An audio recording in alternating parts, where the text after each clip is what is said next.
ကျွန်တော်ကတော့ဒီ fashion ဘိုင်းကိုစိတ်ဝင်စားတာတော့ကျွန်တော်9တန်း10တန်းနှစ်လောက်တည်းစိတ်ဝင်စားတာပေါ့နော်အဲ့ခါကျတော့အဲ့ဒီကနေကျွန်တော် fashion ဘိုင်း ANU တို့တဲ့အခါကျတော့ကျွန်တော်2010မှာဂျပန်မှာမတန်ဆွမ်းကျောင်းမှာကျွန်တော်တမွေးပညာသင်တော့ဆက်ချုပ်စင်တာကွန်ပျူတာဆိုပြီးသုံးခုရှိတဲ့နေရာမှာကျွန်တော်ဆက်ချုပ်ကိုပဲမရမကရွေးခဲ့တာပေါ့နော်ကျွန်တော်တို့တကယ်လုပ်ငန်းခွင်ဝင်တဲ့အခါမှာခက်ခဲတဲ့ဟာတွေကကြုံရတာပေါ့တင်ယူနေတဲ့အပိုင်းမှာကျွန်တော်တို့အခက်ခဲကြီးမမရဲ့လို့ဘာမှတော့မရှိခဲ့ဘူးပေါ့တကယ်တမ်းအခက်ခဲရတော့ကျွန်တော်တို့စပြီးဆိုင်ဖွင့်တဲ့အချိန်ကစပြီးတော့မှကာဆီယမ်မာနဲ့တိုက်ရိုက်ထိတွေ့ရတဲ့နေရာမျိုးတွေရဲ့ပြီးတော့ကျွန်တော်ဒီဇိုင်နာဆူရပြီးတဲ့နောက်ပိုင်းဒီမှာတန်ဆွမ်းသူတွေကြားထဲမှာရုံးပန်လုံရှားရတဲ့အပိုင်းတွေနောက်အဲ့ဒီအချိန်မှာကျွန်တော်တို့ကြုံတွေ့ရတဲ့ခက်ခဲမှုတွေအတားအဆီးပြဿနာတွေအများကြီးပေါ့အဲ့ဒါတွေကတော့ကျွန်တော်တို့အတွက်အခက်ခဲတော်တော်များများလေးကျွန်တော်အတွက်တော့ရှိခဲ့တာပေါ့လေဒီဇိုင်နာဆူရပြီးရဲ့နောက်ပိုင်း career မှာဘာတွေခက်ခဲရှိခဲ့လဲဆိုလို့ရှိရင်တော့အခက်ခဲတွေအများကြီးဖြစ်တယ်ပေါ့နော်ကိုကဒီနေ့ဆူရပြီးနောက်နေ့ဆိုချက်ချင်း interview တွေလည်းဝင်လာတယ်တောက်လျှောက်မှာအလုပ်တွေလည်းကန့်လန့်ချက်တွေအများကြီးရလာတယ်နောက်ပိုင်းမှာကြိုးစားပြီးတော့မျိုးလဲပိုင်းမှာဆိုင်အစ်စ်လည်းပြန်ဖွင့်နိုင်အောင်ကြိုးစားတဲ့နောက်ပိုင်းကျတော့ဘာဖြစ်လဲဆိုဒီဇိုင်နာအများစုကကိုယ်လက်တွဲခေါ်တဲ့အပိုင်းတွေလည်းရှိသလိုနည်းနည်းနှိမ့်တဲ့အပိုင်းလေးလည်းအများကြီးကြုံခဲ့တာပေါ့နော်ဥပမာဆိုလို့ရှိရင်ရှိုးပွဲသွားတယ်ဆိုလို့ရှိရင်ကိုယ်တက်တက်ကြီးမခေါ်ဘဲနဲ့ဘေးနားမှာကျင်ထားတဲ့လိုမျိုးကြီးထားခဲ့တာမျိုးတို့နောက်ကိုယ်တင်တန်းနေထက်တဲ့အခါမျိုးမှာဆိုလို့ရှိရင်လည်းကိုယ်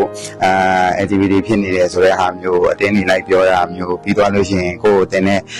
trainer မှာအစတင်နန်းဆရာမအစားပေါ့နော်ဒီဒီဇိုင်နာလောကထဲမှာရက်တီလို့မရအောင်လုပ်ဖြစ်မယ်ဆိုပြီးပြောတာမျိုးတွေချင်းချောက်တာမျိုးတွေပါအများကြီးကြုံခဲ့ရတာပေါ့နော်ဆိုတော့အဲ့တုန်းကတော့စိတ်ခံစားချက်တွေအများကြီးဖြစ်တယ်မိသားစုပြဿနာတွေရောအဲ့ဆိုင်မဆိုင်ဖြစ်သွားတဲ့ pressure တွေရောနောက်ပြီးချက်ချင်းဒီဒီဇိုင်နာ life တွေကိုရောက်သွားတဲ့အချိန်မှာကမဖြစ်တာတွေရောဆိုတော့စိတ်ပိုင်းဆိုင်ရာတွေအများကြီးထိခိုက်တဲ့အခါကျတော့ကျွန်တော်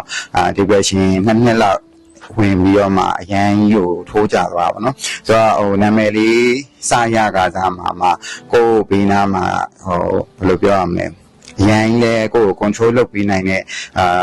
ဟာမျိုးလဲမရှိတဲ့အခါကျတော့ကိုကဖြစ်ချင်ရဖြစ်ခဲ့တဲ့အပိုင်းလေးတွေရှိခဲ့တာပေါ့နော်ဆိုတော့အခက်အခဲတွေအဲ့တုန်းကတော့ရောပြုံးပြီးတော့ခံရတဲ့အခါကျတော့စိတ်ခံစားချက်တွေကလည်းကိုကမတန်ဆွမ်းတယောက်ဖြစ်တဲ့အခါကျတော့အများကြီးကိုအားငယ်သွားတဲ့အပိုင်းတွေလည်းရှိတဲ့အခါကျတော့ကျွန်တော်နှစ်လောက်ကတော့ depression ဝင်ပြီးတော့မသွားနိုင်မစားနိုင်ပေါ့နော်အဲ့လိုမျိုးကိုအိမ်ထဲမှာအိမ်ထဲအောင်မိနေခဲ့တဲ့အချိန်မျိုးတွေရှိရပါတော့နောက်ပိုင်းမှာကျတော့ကျွန်တော်ဒီတရားတွေနာလာတယ်တရားတွေထိုင်တယ်ပြီးသွားရင်ဘာသာရေးပိုင်းလေးလုပ်ဖြစ်တယ်စာအုပ်လေးဖတ်တဲ့အခါကျတော့တဖြည်းဖြည်းနဲ့ကိုပြန်ပြီးတော့ထိန်းနိုင်လာတယ်ပေါ့နော် control လုပ်နိုင်လာတယ်အဲ့တော့ကအခုလောလောဆယ်ကတော့ဒီဘက်လုပ်ငန်းပိုင်းမှာပူပေါင်းလုပ်ကိုင်နေဆိုပေမဲ့လို့ကျွန်တော်ရဲ့အရင်ကပြောခဲ့သလိုပဲပေါ့ကျွန်တော်မတန်ဆွမ်းဒီဇိုင်နာတယောက်ဖြစ်နေလူလူကြားတဲ့ထူပေါက်ချင်တာဖြစ်တဲ့အခါကျတော့ကျွန်တော်တရားနေမှာတစ်ဆင့်အတင်ယူစရာတွေလေ့လာစရာတွေပို့ပြီးတော့ကို upgrade မြင့်ပြီးသွားလို့ရှိရင်တော့အချိန်တစ်ခုရောက်တဲ့အချိန်ရောက်ရင်တော့ကျွန်တော်ဒီမတန်ဆွမ်းညီကိုမောင်နှမတွေနဲ့ပဲဖြစ်ပူပေါင်းပြီးတော့ပဲဖြစ်ကိုတယောက်တည်းပဲဖြစ်ကျွန်တော်ဒီလိုမျိုးချပြခြင်းနဲ့စိတ်ကူပေါ့နော်ကျွန်တော်တို့မတန်ဆွမ်းဒီဇိုင်နာနဲ့မတန်ဆွမ်းသူတွေပေါင်းပြီးတော့မှ show ပွဲလုပ်တာမျိုး fashion show ပွဲလုပ်တာမျိုးကကျွန်တော်ရဲ့စိတ်ကူအိမ်မှာပေါ့နော်အဲ့လိုဆိုတော့မြန်မာနိုင်ငံမှာလည်းမတန်ဆွမ်းဒီဇိုင်နာဘယ်သူဆိုတာမျိုးလေးမတန်ဆွမ်းဒီဇိုင်နာဆိုတာရှိပါလားမတန်ဆွမ်းသူတွေကဒီလိုမျိုးartist တွေထွက်ပါလားဆိုတာမျိုးလေးဖြစ်ချင်တာပေါ့နော်အခုဒီမတန်ဆွမ်းညီကောင်မောင်နှမတွေအားလုံးအတွက်ကိုတော့ကျွန်တော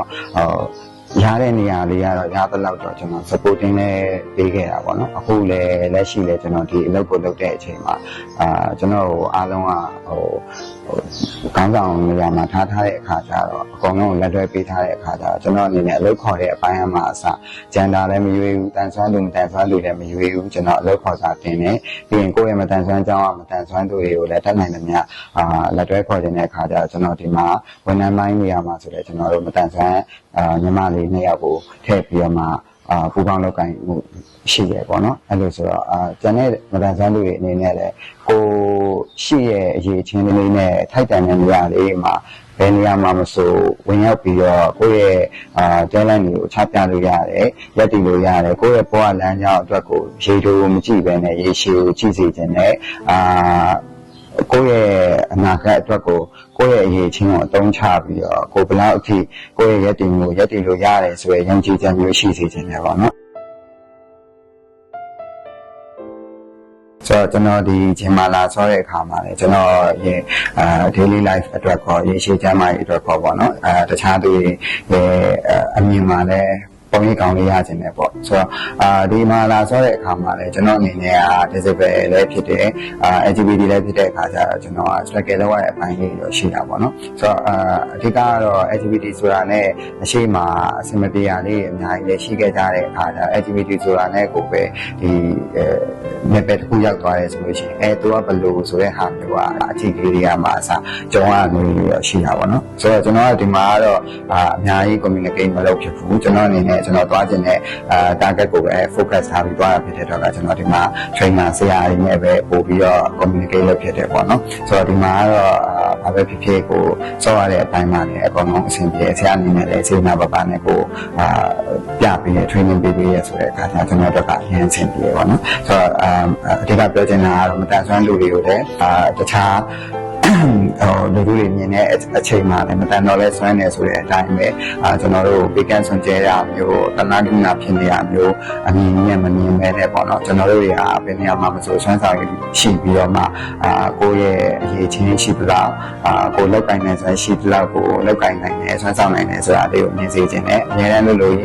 သူ့ကိုမြင်တာနဲ့မတန်ဆွမ်းတဲ့ကိုမြင်တာနဲ့တနာကုနာဖြစ်ပြီးတော့လူကမ်းမဲ့ပေးကမ်းဆွန်ကျဲရမယ်ဆိုတာမျိုးကြီးမဟုတ်ဘဲနဲ့ပေါ့နော်သူတို့လုံနိုင်တဲ့ဆွမ်းဆောင်ရည်တွေပေါ်မှာအတိမတ်ပြုလက်ခံပြီးတော့မှလူလိုပဲမြင်ပြီးတော့မတန်တော့လဲဆွမ်းရမယ်ဆိုတဲ့အတိုင်းကျွန်တော်တို့ပုံမှန်လေးဆက်ဆံစေချင်တာပေါ့နော်ဒါနဲ့ခွင့်ရလေးပေးစေချင်ပါတယ်